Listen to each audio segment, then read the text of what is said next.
Fl-isfond tal-fortifikazzjoni storiċi fil-Port il-Kbir bejn is-26 ta' Ġunju 18 ta' Lulju se jittella festival b'numru ta' attivitajiet kulturali fil-Valletta Waterfront. Dan il-festival se jkun qed jimxi mar-regolamenti attwali tas-saħħa u tas-sigurtà u se jipprovdi taħlita artistika akkumpanjata b'ġeneri differenti ta' mużika, kummiedja, sfin, poeżija u arti viżwali.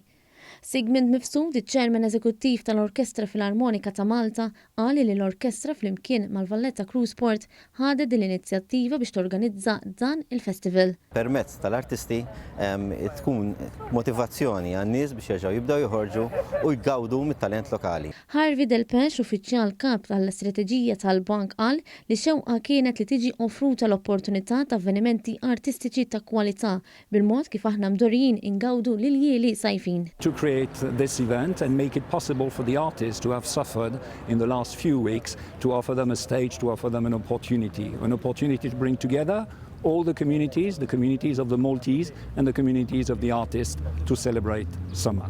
Stephen Xwiera, il-kap eżekuttiv tal-Valletta Sport, qal li l-avvenimenti se jkunu opportunità biex in-nies igawdu r-rinnovar li qed isir fil-Valletta Waterfront permezz tal-investiment ta' aktar minn 2 miljun euro. L-Awtorità Maltija għat-Turiżmu flimkien mal-Ministeru għat-Turiżmu qed jgħinu permezz ta' reklamar f'Malta u barra minn xtutna għat-turisti li se jżuru pajjiżna f'Lulju. Intant il-Ministru għall-Kultura José Herrera qal li l-kultura qed terġa' tiġi elevata permezz ta' dawn l-avvenimenti minn diversi artisti lokali.